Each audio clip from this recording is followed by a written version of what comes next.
Good day po teachers! Welcome back po dito sa Learning Pal kung saan po tayo nag-share ng latest DepEd news and updates and free learning resources. So teachers, na meron po tayong isa pa pong good news na expected po na sana ay dumating. Ito nga po itong pera increase next year. Ang tanong po ay magkano po kaya ang dadagdag?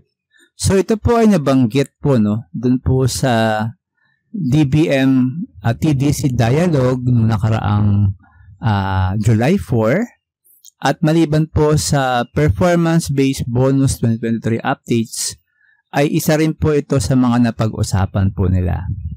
So check po natin kung ano po yung sinasabi doon po sa napag-usapan po ng Teachers Dignity Coalition at ng Department of Budget and Management. So nakalagay po rito sa kanilang other matters na ni-raise and discussed during that meeting ay possible adjustments daw po in salaries and the personal economic relief allowance or pera.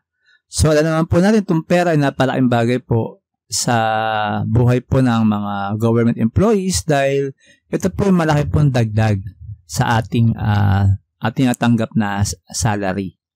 At meron pong good news na lumabas sa pag-uusap mo ito regarding po sa pera. So, nakalagay po rito na marami po mga legislative proposals para po ma-increase yung ating salary, pero wala pa po kasing confirm kung magkakaroon po talaga po tayo ng salary increase. Pero, meron pong proposal na 500 pesos increase in the personal economic relief allowance pera is under serious consideration and is likely to be implemented in the next fiscal year. So, meron pong talagang pinag-uusapan na magkakaroon po na increase na 500 pesos next year sa ating pera. So, kung isipin po natin ay hindi naman po ito kalakihan, pero ito po ay malaking tulong na rin po kung ma-receive po nito monthly na 500 pesos.